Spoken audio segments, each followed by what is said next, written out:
¿Qué tal amigos de Contracara? Programa que se transmite por UPC TV. Martín, ¿cómo estás? ¿Qué tal, Manuel? ¿Cómo andas?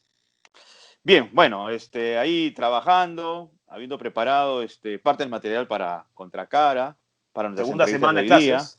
Segunda nuestra semana de segunda semana de clases. clases que ya es ardua, pero Sí. también bastante apenado, conmocionado por lo que pasó el fin de semana. La Terrible, tragedia terrible. de la discoteca de Los Olivos, que revela una vez más nuestra cultura de la informalidad, ¿no? Me Mm. parece que es un poco uno de los puntos de este tipo de tragedias. Sí, Manuel, mira, haríamos un gran error o cometeríamos un gran error si es que no tomáramos lo que ha ocurrido en Los Olivos para hacer un diagnóstico de lo que nos ocurre, por supuesto, en relación a la informalidad, de no cumplir con las normas, etcétera, etcétera. ¿Qué Pero pasó no con esa puedo. municipalidad, Martín? Esa municipalidad que Exacto, no supervisa. exactamente, ¿no? Lo bueno, de lo poco bueno es que esto ocurrió, o mejor dicho, se supo gracias a denuncia de los vecinos. Y hay que denunciar cuando ocurren esas cosas, ¿no? Por supuesto. Pero lo que quería decir es que estoy muy sorprendido y no por esperar que eso ocurriera, he quedado menos sorprendido de la reacción de algunas personas, de la falta de empatía respecto a los familiares de estas personas fallecidas, Manuel. Sí, cometer un error es verdad, pero de ahí alegrarse de las muertes ajenas, yo no a ese terreno no voy a entrar porque desafortunadamente hemos perdido la capacidad ¿no? de empatía, de pensar en los hijos que dejan a estas personas, que sin duda cometieron un error, pero de ahí a alegrarse yo creo que hay una distancia muy larga. Tienes razón, Martín. No, uno no puede alegrarse de una tragedia de esta naturaleza. Más allá que sí, pues infringieron normatividades. Es otra cosa. Claro, Eso es es otra otra cosa. cosa. Acá hay un tema de fondo. Uno, por ejemplo, que funcionen este tipo de locales durante tanto tiempo sin licencia. Eso habla de esta cultura de informalidad. Y uno se pregunta, ¿y por qué la municipalidad no estuvo atenta tantos Así. años? Porque si no me equivoco, esto creo que viene del 2016, Mm. que vino operando sin licencia.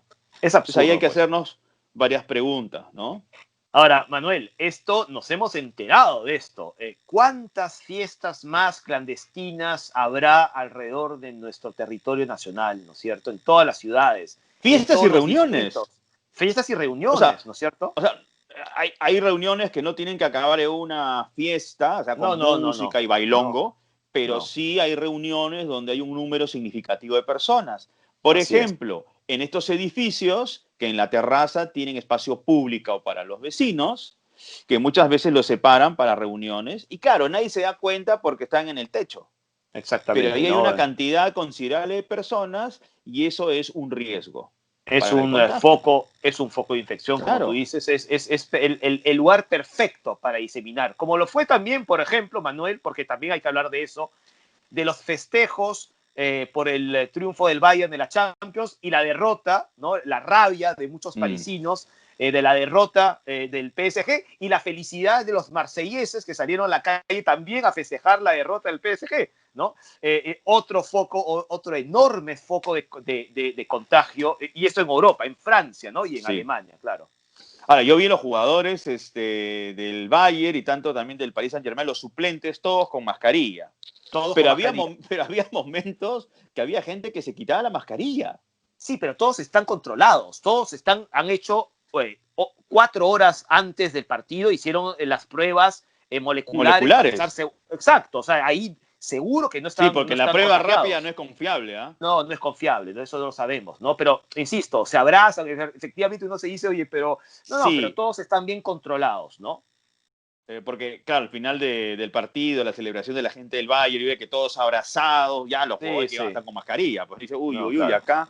Pero en fin, Es, han estado controlados. otra cosa es en las calles, ¿no? De Múnich, ¿no? O en fin, y en otras ciudades como en Madrid o en Berlín, como tú me contabas antes, donde la gente, algún grupo de gente, pequeño felizmente, aunque luego parece mucho, porque en Madrid se reunieron casi 3.000 personas en la céntrica Plaza de Colón para protestar contra la obligatoriedad, perdón, de utilizar mascarilla, ¿no? Y Sí. están todos sin mascarilla, ¿no? O gran parte de Sí, ellos. sí, sí, sí, no, y bueno, volvemos a repetir, la semana pasada habíamos hablado de Miguel Bosé, famoso cantante, que fue uno de los que impulsó esta marcha, pero él Así no es, fue. así es.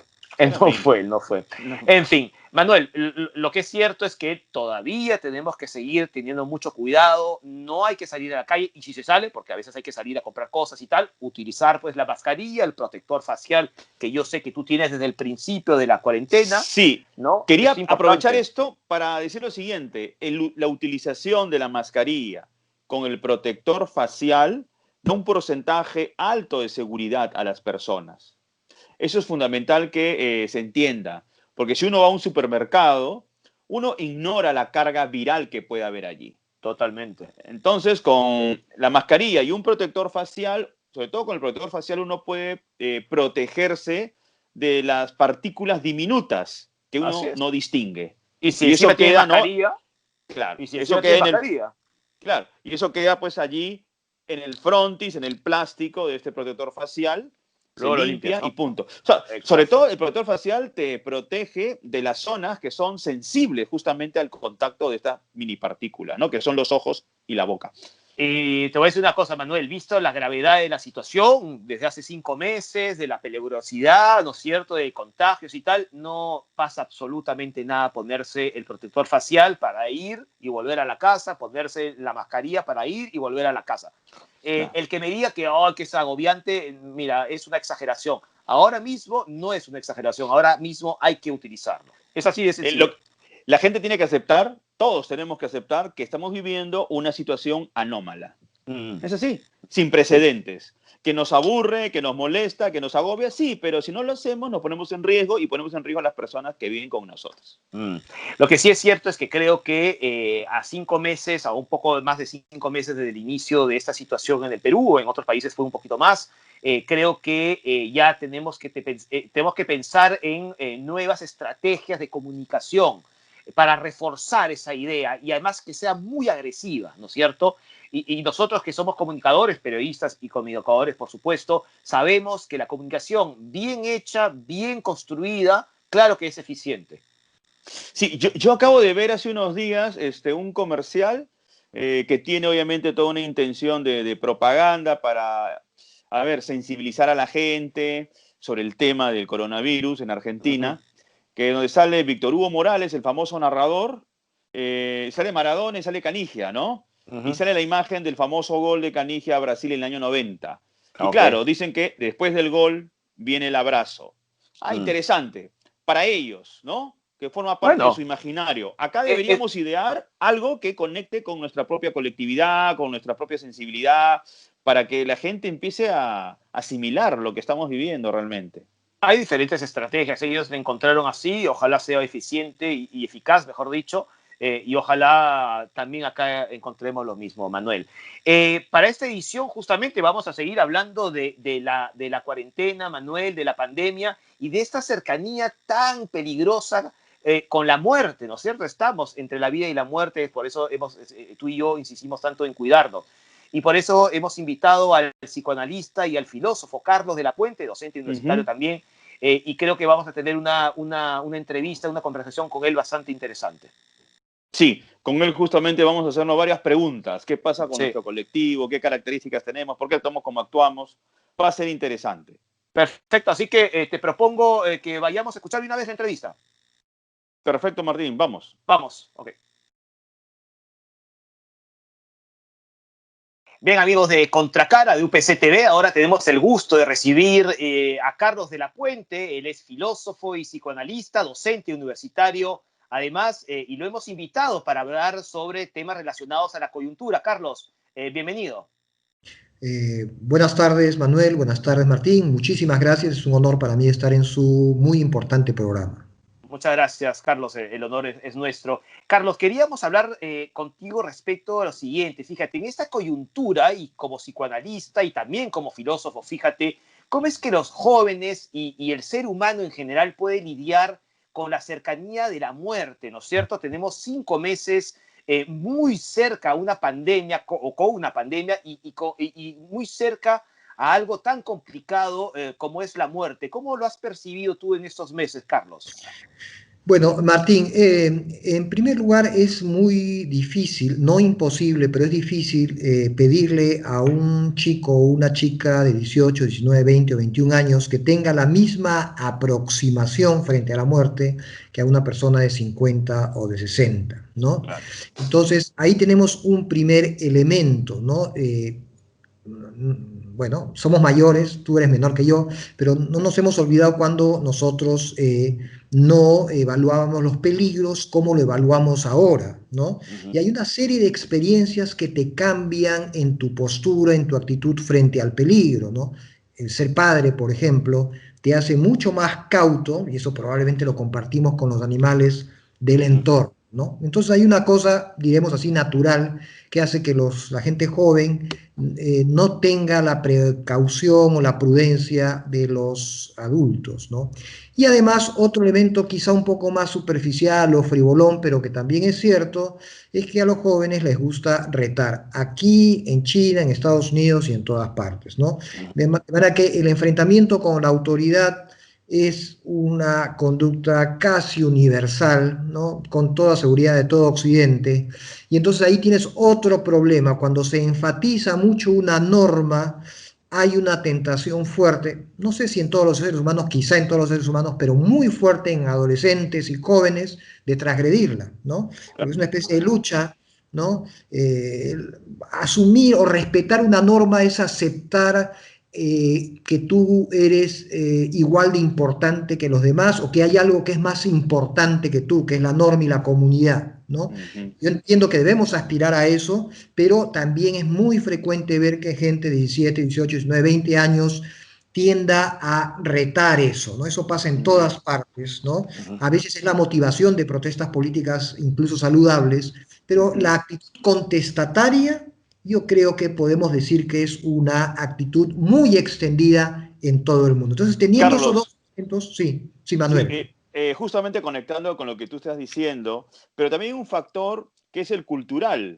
Hay Ujú, sociedades que son mucho más afines a responder a lo que ujú, podríamos denominar como respeto a la institucionalidad. ujú. Por ejemplo, en el caso de Japón, donde no ha habido una cuarentena, la población japonesa en general ha cumplido con las normativas que tienen que ver con seguridad social, es decir, tema de distanciamiento, temas que tienen que ver con concentraciones públicas, sin haber cuarentena. Y el índice de contagiados no es un índice como el que tenemos, por ejemplo, acá en el Perú, donde hemos tenido cuarentena. También hay un asunto tradicional en ciertas sociedades, no solo la peruana, que justamente se complican con cumplir justamente con las normativas o con el respeto a una institucionalidad. Mira, una de las razones por las que quería venir al programa es que se pueden discutir estas cosas tan importantes. El tema que tú Mm. has tocado es un tema caliente, cultura y personalidad, ¿no? Hay que tocarlo con calma, yo creo que no hay un consenso, ¿no? Digamos, no hay una respuesta que un científico social te puede decir, esto es así, ¿no? Pero yo comparto, ¿no? Tu intuición en el sentido que pareciera que los japoneses son en general más respetuosos a las indicaciones sociales que los peruanos, ¿no? O la mayoría de los japoneses, ¿no? De todas maneras, habría que mirar con más calma. Yo quisiera saber qué pasa entre la juventud japonesa, pero al escucharte me viene a la cabeza otra idea que también contribuye a la dificultad que estamos teniendo, ¿no? Yo quiero aclarar que no soy partidario de echarle la culpa a la gente, a la población por la desgracia que estamos viviendo, porque si bien la humanidad está en una situación muy difícil, creo que en el Perú las cosas son todavía más complicadas, pero Ujú. sí hay una desconfianza hacia la autoridad, ¿no? Entonces, el mensaje que viene de la autoridad, ¿no? Si los jóvenes ya son contestatarios de manera natural, en el Perú eso se duplica, si tú quieres, porque lo que viene de la autoridad por una historia de desconfianzas, ¿no? No siempre es bien visto, ¿no? Entonces ahí tienes tú otro factor, Manuel, que quizá nos puede ayudar a entender esto que tú dices, ¿no? Que hay sociedades más ordenadas donde un mandato social se cumple sin tanta dificultad, ¿no? Si Ujú. eso es el caso, y yo creo que eso es el caso, pero tengo una información periodística de eso, pero si ese es el caso, yo creo que se debe, ahí contribuye otro factor que no había mencionado al comienzo, que es la desconfianza, ¿no? Que tenemos frente a la autoridad. Todo lo que venga del Estado, ¿no? Le tratamos, primero le sacamos la vuelta con la mirada, ¿no? ¿Será esto o será por la otra razón por lo que lo hacen, ¿no? Entonces eso también puede ser que haga más difícil para nosotros como sociedad un seguimiento de la regla, o de lo que es en este caso, en este momento, socialmente útil, ¿no? Carlos, me gustaría unir la pregunta de Manuel y nuevamente la mía al inicio, y además también mencionar lo ocurrido el pasado fin de semana, del sábado al domingo, la noche del sábado, en aquella discoteca en Los Olivos, una tragedia que por supuesto a todos nos preocupa mucho. En ese caso no solamente están desafiando a la autoridad, están desafiando a la propia vida, ¿no es cierto?, a la propia muerte, digamos, en una actitud y además y desafiando a las propias leyes que nos impiden en este momento, por estar en un estado de emergencia, de tener reuniones de este tipo, ¿no es cierto? Es decir, es un grupo de personas, más de 100, que desafían básicamente a todo el mundo, ¿no? Hay un afán de ser contestatario, pero ya contestatario a un nivel máximo, ¿no? Sí. Mira, es un hecho lamentable. Ahora quiero decirte que este tipo de reuniones debe haber en este momento miles en el Perú, que Miles, son por ilegales supuesto y que están sí. mal. En Nos ha todos los llamado la distritos de atención, Lima y del Perú, sí, sí. así es, ¿no? Lo que pasa Y es que en nos ha todas las llamado, clases sociales, ¿ah? y en todas las Exacto. clases sociales, y en Así todas las es. clases sociales, ¿no? Caminemos por los barrios de clase media de Lima y vamos a ver reuniones, ¿no? Perdón, Carlos, perdona, acaban de detener a un jugador del Sport Boys, ¿no es cierto?, por estar en una fiesta, fue denunciado por sus vecinos y fue, pues, obviamente, pues, la policía fue a detener esta locura, ¿no? Claro, y entonces, pero los Olivos, que evidentemente es una desgracia, nos llama la atención por todo lo que vino después, ¿no? Claro. Entonces, yo creo que para el análisis hay que tener en cuenta la transgresión de la norma, estamos en pandemia, las reuniones prohibidas, esto que queda, y eso se repite en muchos lugares del Perú y de Lima y también del mundo, ¿no? Lo triste ha sido que se ha unido a una situación, ¿no? Donde, bueno, han confluido una serie de factores, ¿no? Evidentemente, pues, el sitio no tenía ningún tipo de garantía para los usuarios, ¿no? Y yo creo que en estos casos hay que poner más responsabilidad, o hay que cargar con más responsabilidad a la autoridad. No digo que haya estado bien lo que han hecho las personas. Conversando contigo antes de la entrevista, Martín, tú me decías que parece que hay personas de 30 y tantos años que, bueno, ya no son adolescentes, ¿no? Exacto. Hay una responsabilidad de todos ellos, pero sobre digamos, hay responsabilidad en haber ido a la fiesta, pero sobre el suceso en sí ha habido falta de fiscalización, ¿no? Sí, claro. Y hay que averiguar un poco más en lo concreto qué fue lo que sucedió esa noche fatídica, ¿no? Esa madrugada fatídica, ¿no? Carlos, pero fíjate, retomando un poco el tema del concepto de informalidad vinculado a lo cultural, nosotros tenemos manifestaciones de informalidad a todo nivel porque forma parte de nuestra estructura cultural como sociedad. Es decir, no me refiero a informalidad solamente porque hay comerciantes que no te entregan boleta cuando le compras un producto. Me refiero a informalidad porque operan discotecas que no tienen las garantías para las personas que van a acudir a ellas. Informalidad cuando las municipalidades no supervisan de manera eficiente todo el territorio que les corresponde administrar. Informalidad es también cuando los alumnos, estudiantes de cualquier lugar, se copian de un examen o plagian. Es decir, de manera transversal estamos rodeados justamente de este tipo de conductas y patrones que se vienen transmitiendo generación tras generación. Y ya ese es un asunto que pues forma parte, aunque no querramos, es una parte de nuestra identidad como colectivo.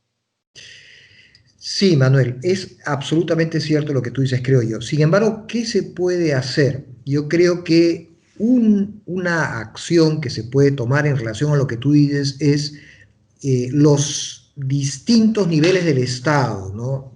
Gobierno nacional, Ministerio del Interior, Policía, gobiernos regionales y municipalidades, tienen que hacer mejor su trabajo. Yo sé que esto suena muy simple, ¿no? Pero no descarto el factor cultural.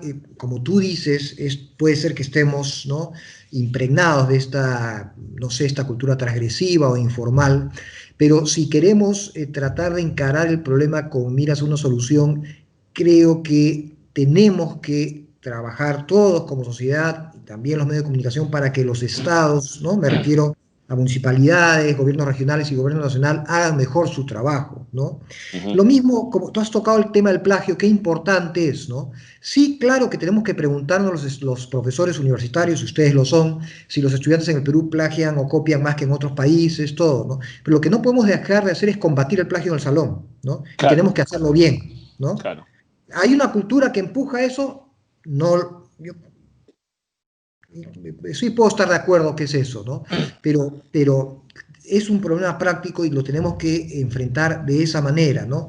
La autoridad tiene que ser autoridad. Entiendo que es difícil luchar contra una fuerza social muy grande que tú has llamado correctamente una cultura, pero lo que tenemos que hacer como sociedad es pedirle y exigirle y demandar que el Estado en todos sus niveles funcione bien, fiscalice bien, sancione bien, ¿no? Eso es lo que creo que se puede hacer, ¿no? Carlos, me gustaría unir todo lo que estábamos hablando con otra de las cosas que compartimos, en este caso los tres, que es digamos, nuestra afición por el fútbol, ¿no? Más allá de los equipos que seamos, eso da igual. El ser humano, ¿tú te atreverías a decir que el ser humano es de alguna manera autodestructivo? Porque, a ver, hemos visto que el fin de semana pasado han jugado la final de la Champions, ha ganado un equipo, y que los alemanes se han comportado bastante bien en el sentido que no han destruido la mitad de Múnich. Sin embargo, se abrazaban sin mascarillas ni nada y tomaban cerveza como es habitual en Alemania, quiero decir, bueno, aquí también, ¿no? Pero en Francia, en París, destruyeron, digamos, muchas zonas de París, ¿no es cierto? Y perdieron. Algunos me comentan, bueno, si hubieran ganado hubiera sido igual, ¿no es cierto? ¿El ser humano es así? Porque claro, tú hablas al principio que era también un tema de ser, digamos, del mundo occidental transgredía más que el oriental, y Manuel dio un ejemplo de Japón y creo que está bastante claro. ¿Somos autodestructivos digamos, como seres humanos? Bueno, esa es otra pregunta de una hondura filosófica muy complicado de abarcar, ¿no? Eh, Creo yo que hay algo de autodestructividad en las conductas vandálicas que se dan, ¿no? Se ha dado en Francia, recuerdo que una vez en Los Ángeles, cuando los Lakers campeonaron después de años, ¿no? Destruyeron la ciudad, volcaron ¿no? A todos los patrulleros, ¿no? Yo veo ahí, ¿no? Creo que hay una conducta sobre todo juvenil, ¿no? Transgresora, omnipotente, ¿no? De querer pronunciarse y decir estamos encima de la regla, estamos encima de la enfermedad incluso, lo cual es una fantasía irracional, ¿no? Claro, Entonces claro. yo lo enfocaría por ahí. Puede ser que haya algo autodestructivo, pero yo creo que la irracionalidad está más en esto de decir esto no me va a pasar a mí. Yo puedo, yo soy fuerte, soy joven, hay algo de racionalidad en el sentido que soy el grupo menos vulnerable, es verdad, ¿no? Pero hay un deseo de enfrentarse incluso simbólicamente al virus y ganarle, ¿no? A través de esa exhibición, ¿no? Y interesante comparar por qué en Francia y no en Alemania, quizá en Francia hay más cólera social, me gustaría saber en qué barrio se ha pronunciado esto más que en otros, ¿no? Es verdad, Eh, es verdad. y además, porque es una serie de factores, la gente está muy cansada de las cuarentenas en todo el mundo. Eso sí lo veo en todos los periódicos. En las sociedades más avanzadas, en Europa Occidental, la gente está cansada, ¿no? En Italia ha pasado, pero en Italia felizmente no había un rebrote tan dramático, pero después de una situación muy difícil, cuando creo que le dieron la vuelta a esta situación, la gente se volcó masivamente a las calles, ¿no? Sí, sí. De manera hasta riesgosa, ¿no? Entonces hay una serie de factores, el cansancio frente a la pandemia, el deseo de los jóvenes, ¿no? De mostrarse fuertes, poderosos, que no hay nada que los detenga, ¿no? Eso es la cultura juvenil en todas partes, la música a veces que se expresa ese afán de poderío, ¿no? Pero, Y habría que o ver el en fútbol, Francia, ¿no? o el fútbol, ¿no? Bueno, son válvulas de escape, ¿no? Que están utilizando para poder sentirse un poco oxigenados en esta época, pues, de encierro. Pero yo quería apelar a lo siguiente, que es que, ojo, los jóvenes no necesariamente son inconscientes también. O sea, hay jóvenes que también son muy conscientes de lo que estamos viviendo y saben de los riesgos a los que estamos expuestos. Por ejemplo, el riesgo de contagiar a una persona de riesgo que vive con ellos, Claro, sus padres, sus abuelos. Es decir, o sea, ellos también tienen estas variables, no son todos. Sí, nuevamente, eso pensaba el otro día, estaba caminando por la calle, por si acaso con mi mascarilla, como debe ser, y veía a chicos, ¿no?, en un malecón, jóvenes, que estaban pues en esto que se hace en la adolescencia, en la juventud, que es gilear, romancear, ¿no? Y yo veía pues una actitud de olvido a la situación en la que estamos, ¿no? Yo, por ejemplo, me pregunto cómo se está viviendo el gileo, el romance en la gente joven ahora, ¿no? Duro, ¿eh? Siendo, ¿cómo? Sí, Que es complicado, ¿no? Digo. es complicado porque esto es digamos, es un impulso natural que es muy Y les agradable, además, queda, les queda el WhatsApp y el Instagram, nada más. pero qué difícil pedirle a un chico de 18, 19, cuando el corazón está aleteando, ¿no? Ten cuidado, es complicado. ¿Cómo estará viviéndose eso? Yo creo que también es una buena pregunta, porque efectivamente existe el temor que si, por ejemplo, le das un beso a un chico, una chica, vas a tu casa, le das un besito al abuelito y Claro, se bueno, genera una situación delicada, ¿no es cierto? exacto. Entonces, Ahora, sí.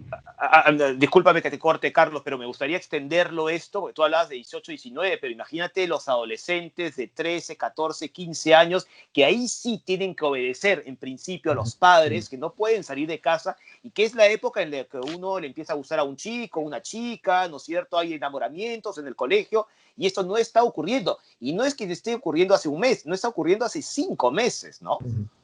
Yo quiero saber cuáles van a ser las consecuencias de eso. Yo sí creo que es prudente no volver a las aulas. En Estados Unidos hay un gran debate si se reabren o no los colegios, ¿no? Sí. Pero hay que enfrentar la realidad. Esta situación sí va a dejar una pequeña herida psicológica en los jóvenes, ¿no?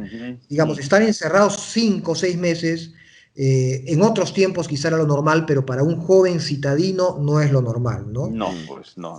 No sustituye el chat, el WhatsApp, el Instagram, la No. socialización normal, Pero ¿no? Entonces, vivimos una época inédita. Ese es el así es. asunto, que no se ha aceptado. Porque, a ver, tú como psicoanalista lo sabes muy bien. El ser humano tiene que aceptar la situación, por más que sea infrecuente en su existencia.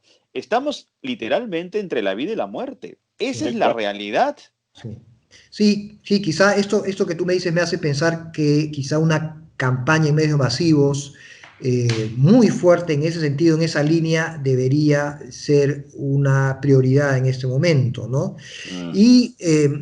Pero es cierto lo que dices, Manuel, pero precisamente desde el psicoanálisis se sabe pues que qué difícil a veces es que, digamos, que en la conducta del adolescente ese nivel de racionalidad que yo veo y que te escucho a ti esté presente, ¿no? Es complicado, es difícil, ¿no?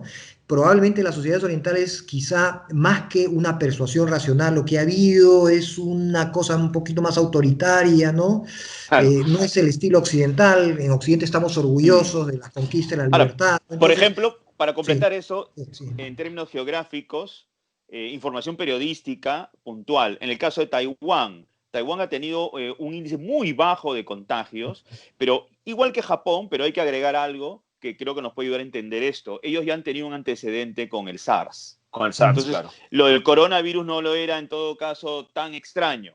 Entonces, ellos sencillamente se han asimilado a los patrones o conductas que ya habían aprendido antes para poder defenderse de este virus, ¿no? Pero sí es cierto, en China, por ejemplo, es una sociedad autoritaria. La gente ha tenido que obedecer sí o sí, porque si no, hay consecuencias muy severas, ¿no? O en Sí. Arabia Saudí, por ejemplo, no creo que sean muy benevolentes que digamos si no respetan las normas, ¿no? Yo le decía a Martín, Carlos, antes de empezar la entrevista, hablando sobre el comportamiento de nuestros jóvenes, que sí, pues este tema de pronto cuestionar la institucionalidad o la ley o la norma, la tenemos, por ejemplo, en Alemania con los jóvenes berlineses, que han declarado que no le tienen miedo al coronavirus. Entonces, claro, hay aspectos que sí, soy consciente que son universales. La gente no quiere estar en su casa, la gente quiere vivir. El problema es que hay un riesgo, ¿no? Es un riesgo, pero hace poco también en Estados Unidos, creo que en North Dakota se reunieron 250.000 motociclistas. Claro, lo delirante es que algunos decían, no, el virus es un invento de la prensa, bueno, ¿no? Pero no todos eran delirantes y algunos decían, lo que dicen los jóvenes alemanes, no le tenemos al miedo, ¿no? Entonces es una tendencia, entiendo que es más occidental, ¿no? que oriental de decir yo soy fuerte, esto no me va a agarrar a mí, no me va a pasar nada, ¿no? Digamos, hay una serie de expresiones culturales que reafirman ese mensaje, el rock pesado, los deportes de aventura, ¿no? La fiesta, ustedes lo conocen, fiestas con pogueo, en fin, la cultura juvenil está hecha de eso, de una transgresión y una demostración constante que no hay nada, que son invulnerables, ¿no? Lo hemos visto, como tú decías, en Estados Unidos con estos, en fin, las motos, también en Michigan con armas, ¿no? Entrando en la gobernación, o en España, en la Plaza Colón, con 3.000 personas sin mascarillas protestando y diciendo que efectivamente no existía, impulsados, por cierto, por Miguel Bosé, que no acudió a la cita. Pero, ahora, en fin. qué raro, Martín, antes de terminar, qué raro lo de Miguel Bosé, porque Bosé es un tipo inteligente, un tipo que al menos se ha mostrado racional en ciertos temas, y ahora es todo lo contrario, ¿no? A mí me ha llamado mucho la atención, es un gran artista además, ¿no? Y uno piensa que un artista bueno es una persona sensible, pero las declaraciones que he hecho a mí me han descolocado un poco, ¿no? Totalmente, Solo totalmente. una última pregunta, pero ya Encantado. esta formulación va como filósofo. Ya. La deconstrucción, Derrida, ¿a qué nivel podría entrar justamente en este contexto de nosotros, los peruanos, con todos nuestros problemas preexistentes? Y nos ha agarrado una pandemia, pues, vulnerable, porque no somos una sociedad muy organizada y todo eso, pues, no facilita poder combatirla. ¿Qué puntos Ojalá. para ti deben ser deconstruidos? Bueno, yo creo que tenemos que hacer lo que estamos haciendo acá, ¿no? De construir es pensar, es ver, destruir una construcción y ver de qué está hecho y ahí descubres una serie de ilusiones y de falacias, ¿no? Y yo creo que, yo espero que como sociedad revisemos una serie de temas, ¿no? A veces algunos muy concretos, ¿no? La cuestión de la salud, ¿no? El derecho de la gente a la salud, ¿no? La relación entre la autoridad y la gente, ¿no? El mismo tema de la informalidad, para muchos la informalidad ha sido uno de los factores que ha explicado nuestro hasta ahora fracaso en la lucha contra el virus, ¿no? Entonces, yo sí espero que como consecuencia de esto, ¿no? Cuando esta pesadilla termine, podamos extraer algún tipo de lecciones en relación a estos temas que hemos tocado, ¿no? Pues bien, Manuel, yo espero que la próxima vez que tengamos a Carlos de la Puente en una entrevista sea en el estudio, en los estudios de UPC-TV. Carlos, queremos agradecerte mucho por haber estado con nosotros. Muchísimas gracias, Manuel, muchísimas gracias, Martín, y cuando ustedes quieran. Un gran abrazo para todos. Muchas Un gracias. abrazo, Carlos. Hasta luego. Chao, chao. Bueno, Manuel, creo que Carlos de la Puente nos ha explicado cuál es su posición respecto a todo lo que está ocurriendo, ¿no? A la actitud de los jóvenes, pero de los jóvenes y no tan jóvenes, ¿no? Más bien actitudes como civilización, como sociedades, ¿no es cierto? Sí, y es interesante que le haya puntualizado también, a ver, el asunto cultural que se lo propusimos como una variable también para entender un poco el comportamiento que tenemos en nuestro país, sobre todo frente a una situación tan compleja y riesgosa como es el coronavirus. Es decir, ojo, estamos entre la vida y la muerte, pero tú vas, sales, te expones a los demás. ¿Qué cosa ocurre allí? Porque este sentimiento de temeridad o de inconsciencia frente al peligro, ¿no? Pero yo creo que no es, sí, totalmente de acuerdo, lo propusimos eso, pero yo estoy convencido que los que lo apuntan o apuntan esto como un fenómeno exclusivamente peruano es que No, pues, o no ven la tele, o no leen los diarios, o no se dan cuenta que, por ejemplo, ahora mismo en Europa hay un nuevo brote, en España, por ejemplo, o en Francia, producto justamente de ciertas irresponsabilidades. Ojo, ¿cierto? pero hay algo que tenemos en común con ellos. Somos occidentales. Exactamente, exactamente. Somos Y lo dijo Carlos de la occidentales, Puente. sí, sí. Así es. En el Asia, en algunos países del Asia, el índice es menor. No Sin digo que duda. no haya, que no No. exista, que claro que los hay, pero el índice es menor y es menor porque tienen otro tipo además de construcción cultural, ¿no? Donde Claro puede que pesar un poco la mano rígida. bueno, pero, por ejemplo, en Japón no hay mano rígida, sin embargo hay disciplina Pero hay, de conjunto.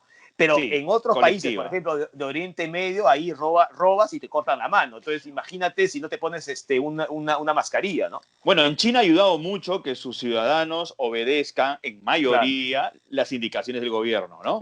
pero Porque si no lo ahí, hacen, ya saben a dónde van. Van efectivamente. presos. Efectivamente, ¿no? Pero bien, Manuel, mencionábamos también al principio del programa que hemos entrado en la segunda semana de clases y eso tiene que ver con la educación, ¿verdad? Sí, y queremos ahora, en esta segunda parte del programa, abordar ese asunto, profundizarlo. Nosotros tenemos ya clases virtuales del ciclo pasado, que Claro. parecía toda una novedad, ¿no? Mm. Pero que ahora más bien se ha normalizado, todos más bien nos hemos asimilado a ellas, me parece de manera muy eficiente. Sí, sí. Y vamos a conversar con la especialista en educación, Lea Sulmon. Ella es miembro del Consejo Nacional de la Educación del Perú Ujú. y es además docente de la UPC. Con ella vamos a conversar sobre estas variables que se han propiciado de manera, bueno, ineludible, ¿no? Sin Si duda. es que queríamos continuar con nuestras clases, no solamente en la universidad, sino es un asunto global, ¿no? Universidades de distintas Así. partes del mundo, colegios de distintas partes del mundo, han tenido que recurrir a las plataformas virtuales para continuar con sus clases.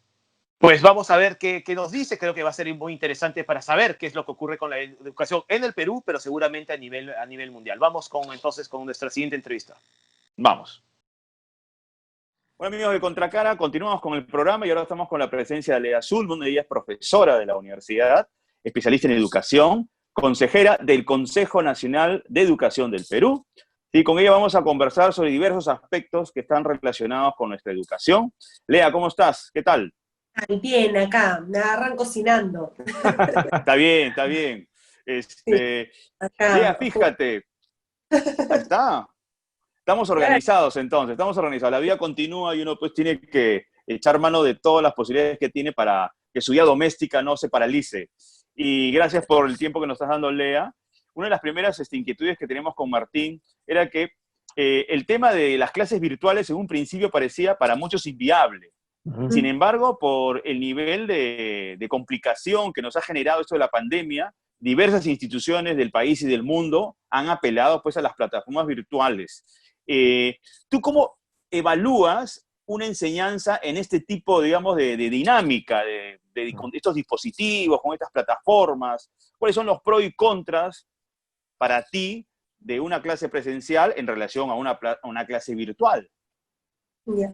Primero que nada, que no es fácil comparar así presencial, virtual, genérico, porque la modalidad de educación a distancia que existe ya desde del siglo pasado, es una modalidad que lo que busca es justamente cubrir brechas de acceso a una experiencia formativa, a una experiencia de aprendizaje, y utiliza diferentes medios para contextualizar esa experiencia. Entonces se adapta. Y no podemos hablar de un modelo único con que tiene reglas y parámetros iguales para todos, sino que tiene que ser contextualizado. Entonces, teniendo en cuenta que existe esa modalidad, las tecnologías de la información y la comunicación, como han ido avanzando a lo largo de este siglo, nos han dado la oportunidad de mejorar o de enriquecer, de innovar esa experiencia de educación a distancia. Sin embargo, la educación a distancia, bien hecha, ¿sí? Tiene procesos, tiene tipos de recursos, roles de los docentes, etcétera, etcétera. Eso ya existe. Durante esta pandemia, quienes ya tenían desarrollada esa modalidad, yo creo que están continuando con las actividades incluso en mejores condiciones. Sin embargo, no podemos decir que la modalidad de educación que adoptaron en unos inicios escuelas que vieron sus ambientes físicos cerrados o universidades, haya sido una modalidad de educación a distancia. Ojo, primera cosa, primera diferencia. Lo que ha sucedido es una reacción con sentido de urgencia, con las herramientas que disponían, para continuar, ¿sí? Dar continuidad a un servicio de la mejor forma que se pueda, con mucha voluntad, ¿sí? Pero no podemos hablar de un sistema de educación a distancia que se ha implementado ni en los colegios ni en las universidades, salvo aquellas universidades que ya lo tenían desarrollado, que ya tenían un modelo, que ya tenían personal capacitado, que ya tenían las plataformas, que ya tenían los contenidos, etc. Claro. Eso primeramente, porque si no uno dice, no, la educación a distancia no sirve. No se puede comparar así. Si no estamos haciendo una comparación absurda, tan absurda como lo que está llevando a enfrentar a padres de familia, a colegios, a sociedad en general, a las instituciones públicas, al Congreso, Claro. comparando cosas que no se pueden comparar. Las horas presenciales con las horas a distancia no son monedas de cambio. La experiencia de formación sucede en un diseño distinto. Entonces, muchos colegios, yo creo que la mayoría de los colegios no estaban preparados para esta situación. Lo que han hecho es empezar a tratar de dar contenidos a través de una pantalla como lo estamos haciendo nosotros, que eso no es una experiencia de enseñanza, claro. Eso es una experiencia de interacción, punto. Para que suceda una situación de aprendizaje hay que diseñar una serie de experiencias, ¿no? Desde un buen contenido, las actividades, una situación de retroalimentación, de evaluación, etc. Entonces, no confundir horas de pantalla con horas de aprendizaje. De acuerdo. Son confusiones que las recalco así de manera muy enérgica porque no se puede comparar así.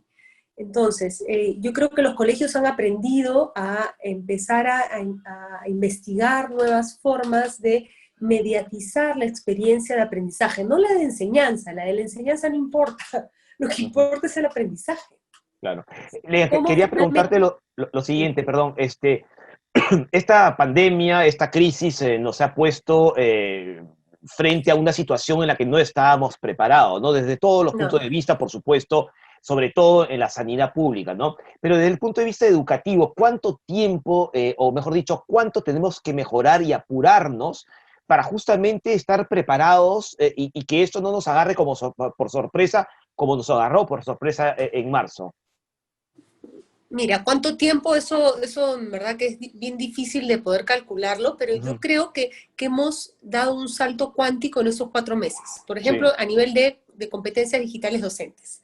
Yo trabajo en este tema hace años, y era una resistencia, ¿no?, de los docentes a utilizar la tecnología, y hoy día lo hacen, están innovando, están interactuando, están sintiendo esa gratificación que un docente tiene de este modo, con las falencias que tiene, porque siempre vamos a extrañar el contacto. Pero, ¿cómo vas a extrañar y cómo vas a comparar en la situación actual donde no se puede tener ese contacto porque pones en riesgo tu salud?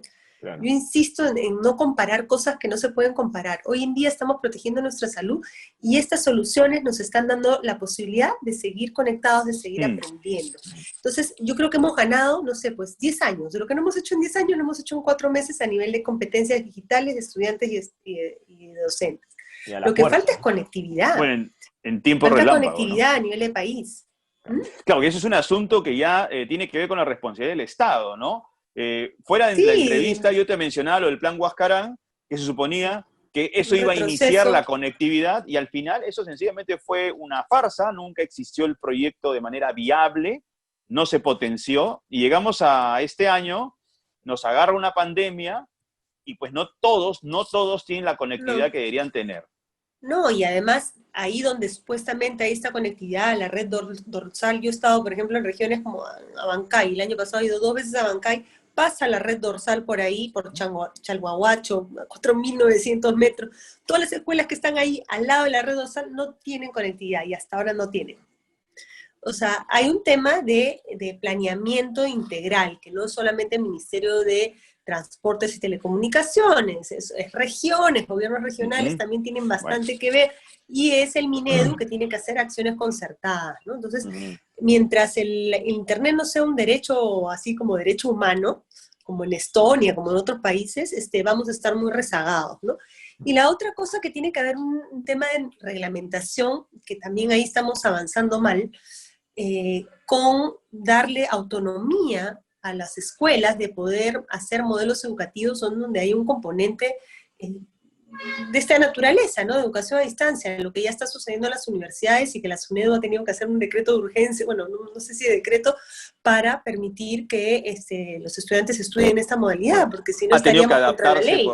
Por la circunstancia, entonces hay una serie ¿no?, de normas que hay que adaptar y que ahora, por ejemplo, están cuestionando, o sea, hoy día, estas semanas, con un Congreso que no entiende nada y que manipula la información, justamente hay una manipulación de la opinión pública sobre este tema que es tan sensible, tratando de comparar cosas que no son comparables. Entonces, por favor, criterios para poder comparar y tener medidas razonables, un marco jurídico de acción con autonomía, pero con regulación, que permite innovar. O sea, ese es un freno grande para este tipo de experiencias.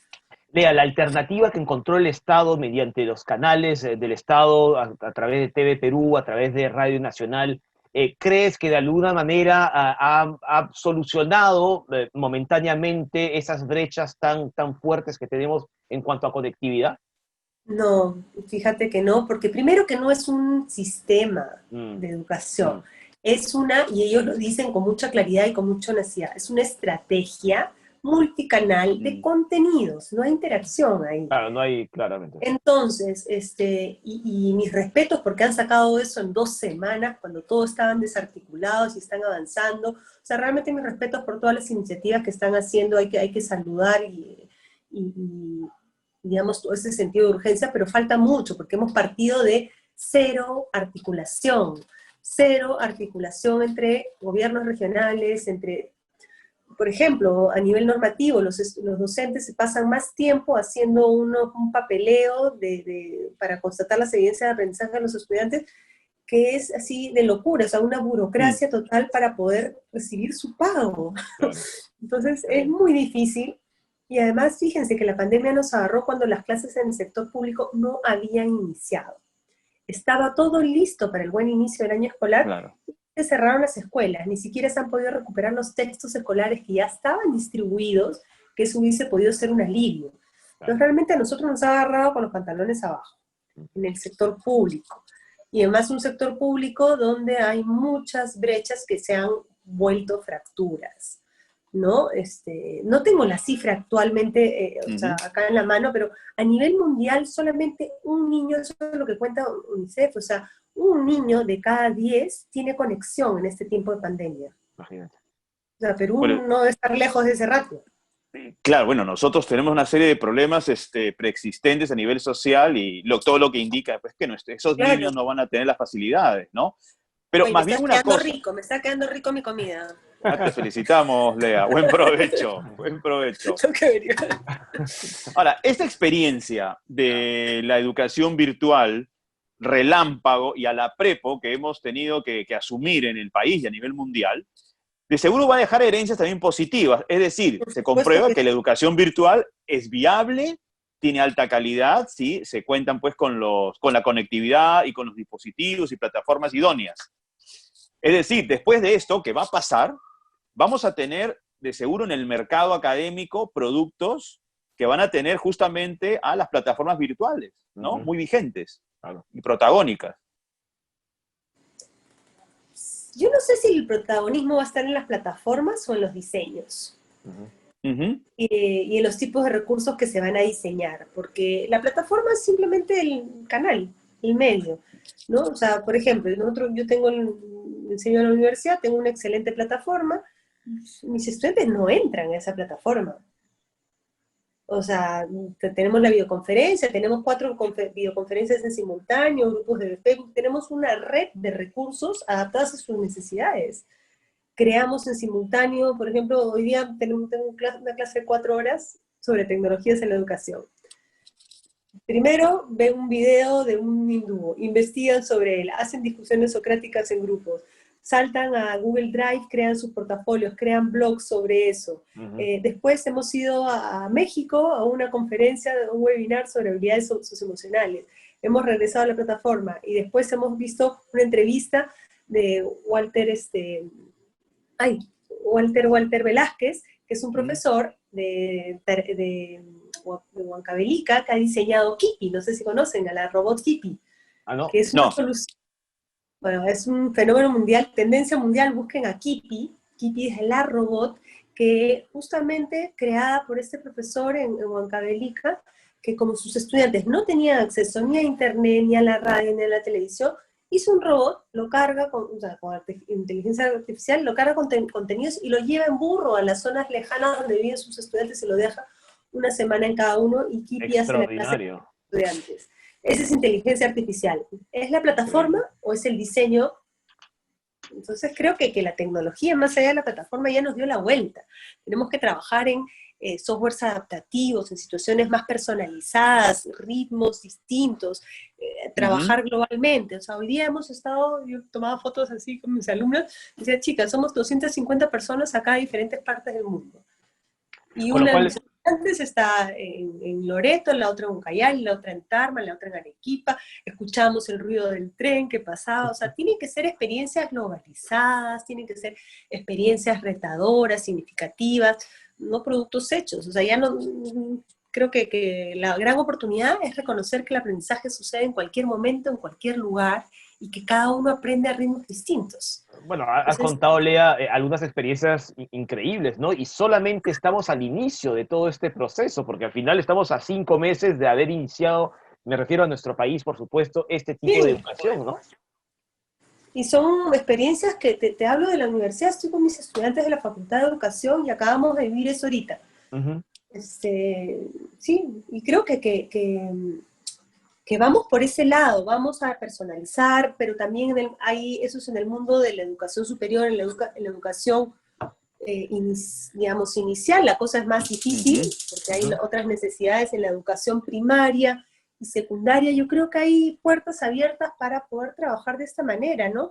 No todos a la vez, no todos al mismo tiempo, respetando calendarios, agrupamientos. Yo sueño con una educación más libre, yo sueño con no volver a la educación que teníamos antes, por favor. Claro. Es la opción de liberarse de eso.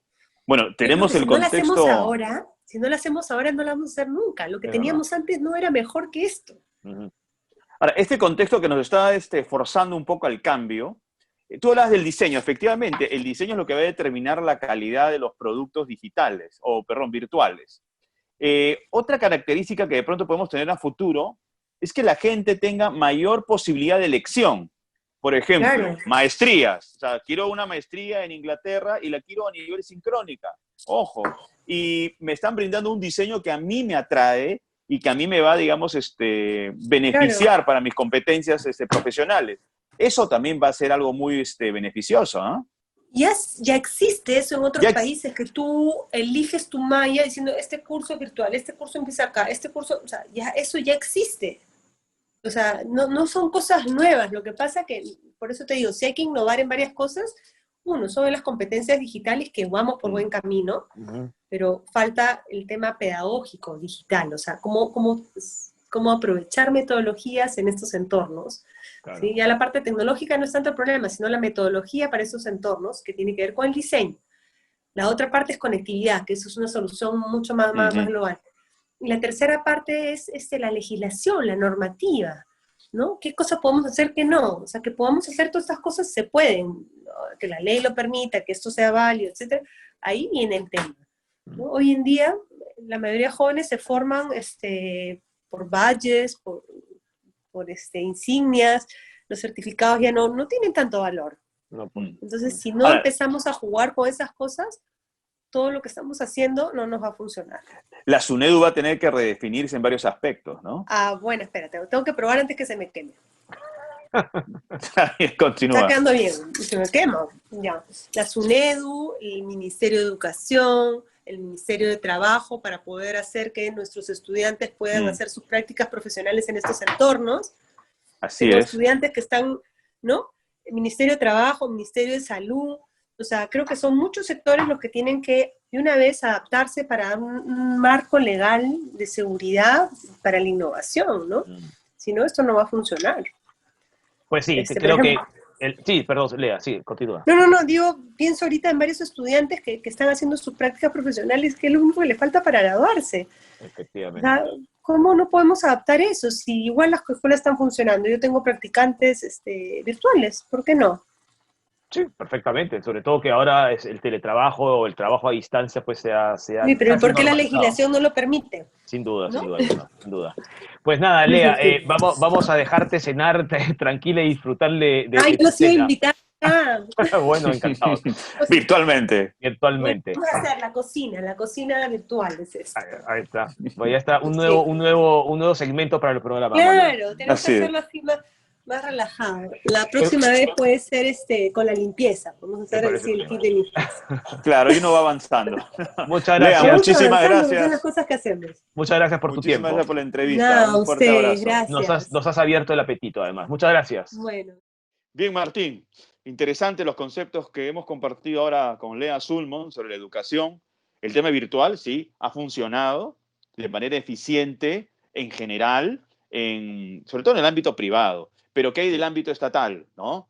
En los colegios estatales, muchos colegios estatales no han tenido esa fortuna porque hay una población de escolares que a veces ni siquiera tienen un celular para poder conectarse con sus clases, ¿no? O sea, eso también revela la precariedad en la que estamos nosotros, en el país. Bueno, es tecnología que no siempre está al alcance de todos, ¿no? Somos un país con circunstancias, con pobreza, ¿no es cierto? Desafortunadamente no toda la población tiene esas facilidades. Sin embargo, el Estado lo ha intentado a través del canal del Estado, a través de Radio Nacional. Fíjate que el tema de la televisión, de TV Perú y de las teleclases, ¿no es cierto?, ha sido reflejado incluso en el New York Times. Pero claro, evidentemente no es tan eficiente y el Estado también es responsable, Manuel, para darle la educación de calidad a todos sus ciudadanos, ¿no? Bueno, fíjate, hace años se hablaba del Plan Huascarán. Exacto. Ese famoso plan de conectividad nacional que, si no me equivoco, era el gobierno de Alejandro Toledo. Así es. Y lamentablemente, pues el Plan Huascarán era un huevo de Pascua. Así es. Al final no había nada dentro. Uno han más. perdido como 16 años. Recién ahora con la pandemia nos damos con la realidad. Imagínate si hubiésemos empezado a resolver, a seguir avanzando en temas de conectividad nacional hace 16 años. Efectivamente. Estaríamos en otra posición. Estaríamos en otra posición, Manuel. Pero en fin, creo que es muy interesante la educación, por supuesto, un elemento clave para el desarrollo de cualquier sociedad, Manuel. Por lo demás, ¿qué más quieres comentar? Otra de las noticias ha sido, hablando un poquito de fútbol, de Leo Messi, ¿no? Que tiene la idea, y digo bien que tiene la idea de irse del Barcelona. Imagínate al Barça sin Messi, o Messi sin el Barça. Eso es un drama para Cataluña, ¿no? Que se vaya a Barcelona. Que se vaya, perdón, de Barcelona. Así es. Mira, yo creo que en estos días van a tratar de arreglar con él y darle las suficientes garantías de comodidad. Porque además habría que agregar que el nuevo técnico, que es un exjugador que a mí me gustó muchísimo, Ronald Koeman, defensor de Holanda, campeón de la Eurocopa del año 88, con ese famoso equipo conformado por él, por Gullit, Rijkaard, imagínate, Van Basten. Entonces, y campeón del 92 con el Barça. Lindo recuerdo, campeón del 92, estaba jugando a Stoichkov, creo que jugaba en esa época y autor del gol contra la Sampdoria en la final, ¿no? de Wembley. Entonces, hay mucha historia, pero más allá de pergaminos, creo que Ronald Koeman va a tener que controlar un poco su temperamento y su actitud reactiva, porque me parece que es un poco tosco para poder referirse a temas tan sensibles, y creo que hay un caso muy puntual que tú me comentabas antes de empezar el programa, ¿no? Que es con Lucho Suárez. Claro, con Luis Suárez, el tercer mayor goleador de la historia del Barcelona, y que finalmente recibe una llamada de Koeman diciendo que en realidad debería buscarse otro equipo, ¿no? Tal vez creo que no era muy apropiado hablar de así. Las formas son importantes, ¿no es cierto? Pero en fin, el fútbol siempre, al final siempre aparece en contracara, Manuel, ¿no? Algo paradójico, miren, la final del domingo, en el Paris Saint-Germain, faltó una estrella, que quizás pudo haber colaborado para que su equipo no perdiera, sino ganara, que es Edison Cavani. Cavani, ¿no? Sí. Buen partido. ¿Parece que al Madrid? ¿Dice que es al Madrid? No, imposible. No, al Atlético no, al Real, dice. No se va a ir al Real Madrid. Esperemos que se vaya a un buen club, porque es un gran jugador. Se va a ir probablemente o es Benfica o es Atlético de Madrid, pero al Real Madrid. Lo de Benfica parece que se ha caído. Vamos a ver, que se venga al Muni, ya está, y arreglamos, y ya está. Bueno, si hay alguien que le puede pagar, perfecto. ¿Cuánto ganan? No sé. Bueno, Manuel, mira, ahora ya un poquito más en serio, aunque siempre el fútbol, repito, siempre aparece en contracara. Forma parte de nuestras vidas y eso es ineludible. Así es, la Liga 1 sigue, ojalá siga, y sin muchos problemas en cuanto a contagios, ojalá. Manuel, hay que seguir con las recomendaciones. No le hemos vencido y no estamos cerca de vencerle al coronavirus, al COVID-19, pero lo vamos a vencer. Pero tenemos que seguir ajustando nuestros procedimientos y hay que seguir haciendo caso a las autoridades, pues, Manuel. Sí, acá no vamos a defender ni atacar al gobierno. Lo único que podemos decir que esta situación, y lo hemos dicho varias veces, es inédita. Yo no sé quién podría manejar de manera eficiente este caos mundial. Creo que no hay nadie, ni gobierno que lo pueda manejar de manera así, eficiente. Estás equivocado. ¿Por qué? Cuéntame. No sabes la cantidad de especialistas en pandemias y especialmente en COVID-19 que hay en redes sociales, viejo. Sí, supongo. Y sobre todo excongresistas que lo tienen todo clarito, ¿eh? Todo clarito, qué es lo que hubieran hecho, todo hubiera estado perfecto. Bueno, que Sido asuman muertos. pues una responsabilidad en este caos, ¿no? Increíble. No, es Lo que que sí es todo digno pasado, resaltar, ¿no? mira, Sí. lo que es digno resaltar es que hay civiles que han dejado de lado sus actividades privadas para comprometerse con un asunto que tiene que ver por el bienestar del país. Por ejemplo, el denominado comando vacuna. Así es, tienes razón. Porque esas personas, como Carlos Neuhaus, nadie los ha obligado a participar. Ellos, de voluntad propia, han aceptado ayudar, contribuir con sus contactos, con su conocimiento de organización. Así es. Eso, por ejemplo, me parece interesante. Por si acaso, el comentario de Twitter que mencioné y de los excongresistas era irónico. Hacen muchas críticas y Sí. parecen expertos, pero, en fin, es fácil, ¿no? Criticar Y sobre ahora. todo en un país como el nuestro, con tantas precariedades. Así Precariedades es, que existen de años y años y años. Te voy a hacer una pregunta, Manuel. ¿Tú serías voluntario para probar una vacuna? Tu pregunta es bien difícil y encima me la haces al aire. Tendría que pensarlo, ¿no? Tendría que que pensar. pensar, Primero, hay que con la pensarlo. rusa lo pensaría 1000 veces. Hoy, yo no lo pienso con la rusa. Porque necesito ver pues algún documento científico, los resultados, ¿no? Sí, Que no pues, no los tenemos a la vista. Tendría Pero que fuera de pensarlo. broma, El doctor Huerta ha sido muy valiente, ¿ah? Así es, está probando o es uno de los voluntarios para la vacuna Moderna, ¿no? Que es, digamos, de laboratorio Moderna. Bueno, va a haber un proceso así en el Perú, entre otros países, por supuesto. Así que, en fin, vamos a ver cuáles son los procedimientos, Manuel, ¿no? Vamos a ver cómo son los procedimientos. Sí, ahora, igual uno tiene que pensar, es un riesgo. No sin sabes duda, cómo las consecuencias, consecuencias. No voy a dar mi exactamente. brazo así No. nomás. Uno tiene que tener ese tipo de garantías. Bueno, fuera tu brazo, es tu vida, ¿no? Exacto, sí. No, sí. Digo mi brazo porque es allí donde hipotéticamente me pincharían. Así es. Nada, Manuel, con esto vamos acabando la edición de esta semana de Contracara. Perfecto, Martín. Entonces nos vemos la próxima semana. Esperemos que con novedades más positivas, ¿no? Ojalá.